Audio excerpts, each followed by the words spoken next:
Hello and welcome back. So we are done with the REST API configuration. So now let's make database setup. So for database setup, you have to make two things. One is database model, and one more is the schema. So here I'll create a new directory that's called database. In this, I create one folder for models. I made a mistake. Database models and schemas. Okay.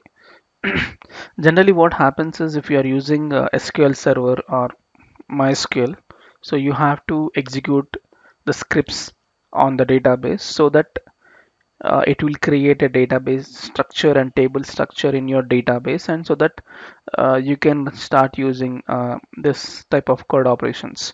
But here in MongoDB, it's not like that. So you don't need to execute any commands directly into database. So you must have to create some sort of schema in program. So based on the schema configuration, so by the time you run your program, so it automatically creates a database for us, and it automatically creates a table for us, and creates all the fields as well. Okay, so all depends on the schema creation which you have made in the programmatically.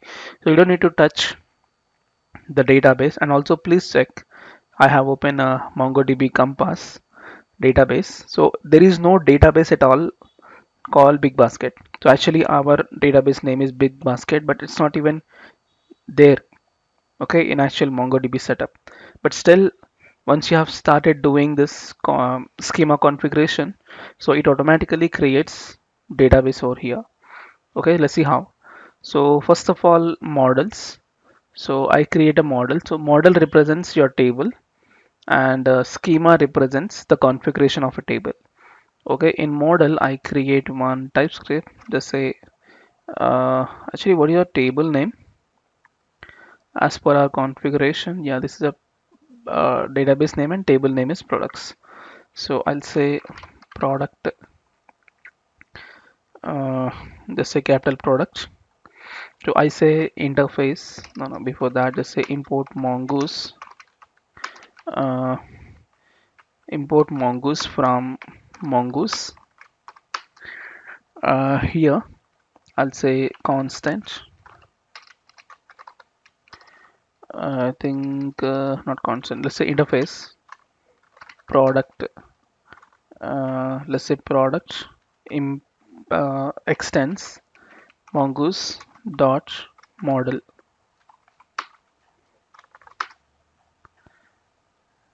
Okay, I think it's not mongoose dot model. Actually, table. Sorry, in MongoDB, we don't have rows and columns. We have collection and document. So this represents a document. Okay, document is a sense one row. Okay,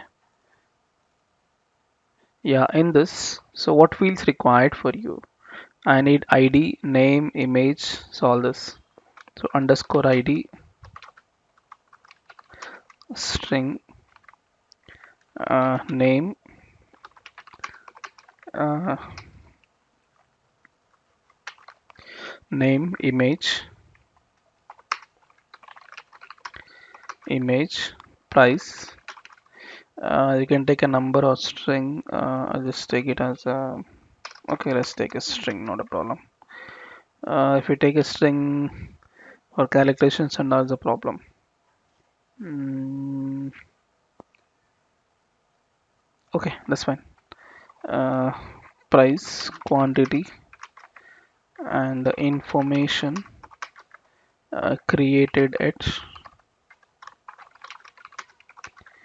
and updated it. So these are optional fields, so you can make them question mark like this. Okay, so you have created a table name. So let's say export default product, or else you can just say here only you can say. export interface products. Okay, that's fine. Now go with the schemas. So I create new TypeScript. Let's say product schema, normal TypeScript file. Let's say import mongoose um, from mongoose. Okay, here constant the product schema is equal to new mongoose dot schema. So in this you have to specify the each field, and id must not specify because id comes automatic. So name and all you have to specify. So name field, what is your requirement for name field? So name field of type string, and it's string and required, it's true. Yes, a required field. And unique is true. So when I'm saying unique true is for each product will have a unique name. Okay, so no two products will have a same name. That's the reason why. And image also of type string, and it's a required field. It's not unique. Okay, so let's copy image price quantity info. That's fine. And what about created and updated? So these two comes automatic with us using a small configuration. Let's say timestamps true. So if you give this option timestamps true, so using this configuration, so these two fields will be created automatically for us. Okay, and once it is done, let's say constant, so product table uh, of type mongoose dot model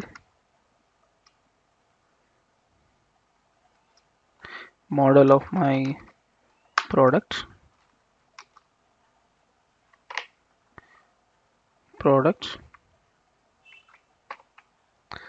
is equal to mongoose dot model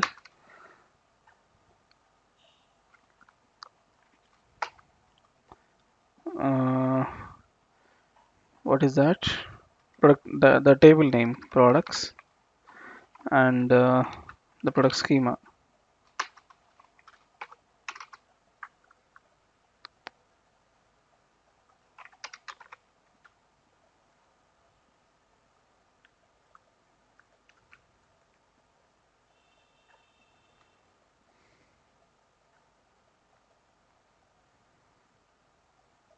Okay, no issue.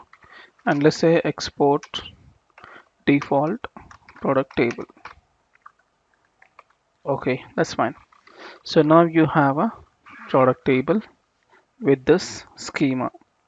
Fine, this is all about your table configuration and schema configuration. So based on this, it will create a database structure for us. We will see this once we start testing our API. Okay, so we are done with this setup, and now back to the API. So now let's start fetching. Now let's start fetching data from the client form, and then we will insert into database. So let's make that fetching data in the next video. Thank you.